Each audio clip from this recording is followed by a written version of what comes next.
قرآن مجید فرقان حمید میں جہاں جہاں بھی اہل ایمان کا تذکر آیا ہے ساتھ اعمال صالحہ کی بات بھی ہوئی ہے۔ جہاں جہاں بھی اللہ تعالیٰ نے اہل ایمان کا ذکر کیا ہے، ان الذین آمنوا وعملوا الصالحات الا الذین آمنوا وعملوا الصالحات، جہاں بھی آپ کو ذکر ملے گا ساتھ صالح اعمال کا۔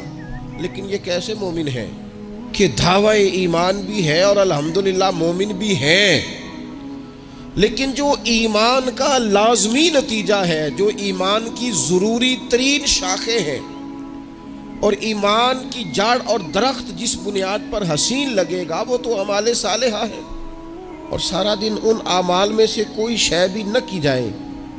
عارف رومی رحمۃ اللہ تعالی علیہ فرمایا کرتے تھے کہ کسی مسلمان کو اگر آپ خدا نہ خواستہ کبھی کہہ دینا کہ یار تیرے اندر تو ایمانداروں جیسی کوئی بات ہی نہیں، تو بندہ ہو سکتا ہے تلوار نکال لے، لیکن اگر اسے کہا جائے نماز پڑھو تو کہتا دعا کرو میرے لیے، تو دین کی طرف نہیں آتا، کہتا آہستہ آہستہ آ جاؤں گا۔ آپ اسے ذرا کہہ دینا تو وہ تو ہو سکتا ہے تلوار نکال لے۔ وہ فرماتے ایک شخص چلا گیا تھا، اللہ تعالیٰ معاف کرے یہ کام جائز نہیں تھا، لیکن پرانے زمانے میں نا لوگ اپنے ہاتھ پر مشین سے نام لکھوا لیتے تھے، تو بندہ چلا گیا تھا، اللہ تعالیٰ معاف کرے معاذ اللہ، جا کے اس نے کہا ایک شخص سے کہ میرے بازو پر نا ذرا شیر بنا دو، تو وہ سوئی سے شیر بنانے لگا، تو سوئی اس نے چبھوئی تو کہا کیا بنانے لگے ہو؟ کہنے لگا جی میں نا شیر کا سر بنانے لگا ہوں، اسے اب درد ہو رہی تھی، کہنے لگا اس طرح کر، سر رہنے دے باقی سارا شیر بنا دے۔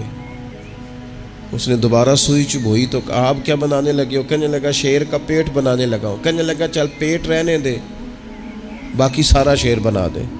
دوبارہ سوئی چبھوئی، آپ کیا بنانے لگے ہو؟ شیر کی دم بنانے لگا ہوں، کہنے لگا یہ دم رہنے دے باقی سارا شیر بنا دے۔ تو اس شخص نے تھپکی دے کے کہا میرے بھائی تو گھر جا، میں نے آج تک وہ شیر دیکھا ہی نہیں جس کا سر بھی نہ ہو پھر بھی شیر ہو، پیٹ بھی نہ ہو پھر بھی شیر ہو، دم بھی نہ ہو اور پھر بھی، یعنی اس کی کوئی چیز بھی نہیں ہے اور میرا شیر ہے۔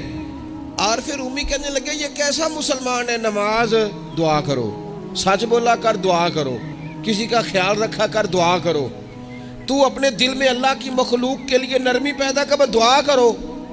تو کون ہے؟ کہتا میں ہوں مسلمان اور پکا مسلمان ہوں، میں تمہیں ہلنے نہیں دوں گا اس بات سے، لیکن اگر آپ مجھے کہیں مسلمانوں والا کوئی کام کریں تو کہتا ہے نماز کے بغیر مسلمان نہیں ہوتا، سچ کے بغیر مسلمان نہیں ہوتا، دیانت کے بغیر مسلمان نہیں ہوتا، اور میں تم سے بڑا عاشق رسول ہوں۔ تو بھائی کوئی چیز نظر بھی تو آئے نا، کوئی اس کے اثرات بھی تو ہونا۔ آپ دکاندار ہیں تو آپ مال لینے جاتے ہیں، لا کے بیچتے ہیں، دکانداری نظر آ رہی ہے۔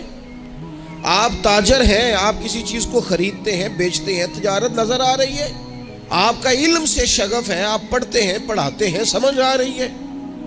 تو اگر آپ مومن ہیں تو پھر مومن کی علامت تو اعمال صالحہ ہے، تو وہ اعمال بھی نظر آنے چاہیے۔ تو کبھی درود میں ہو، کبھی سلام میں ہو، کبھی نعت میں ہو، کبھی تو تلاوت میں ہو، کبھی تو رکوع میں ہو، کبھی تو قیام میں ہو۔ اگر تیرا دل اپنے بچوں کے لیے دھڑکتا ہے تو پھر تیرا دل غریبوں کے بچوں کے لیے کیوں نہیں دھڑکتا؟ اگر تیرا دل اپنے گھر میں مال لانے کو کرتا ہے تو جہاں تجھے پتا چلا ہے کہ 11 بج گئے رات کے روٹی نہیں پکی، تو رسول پاک علیہ السلام نے تو یہاں ڈگری جاری کی ہے، فرمایا میں اسے مومن ہی نہیں مانتا جو پیٹ بھر کے کھانا کھائے اور اس کا پڑوسی بھوکا رہ جائے۔ حضور تو مانتے ہی نہیں، فرمایا نہیں مانتا میں اسے مومن۔ یہ کیسا مومن ہے کہ پڑوسی بھوکا ہے اور یہ راج راج کے کھا رہا ہے؟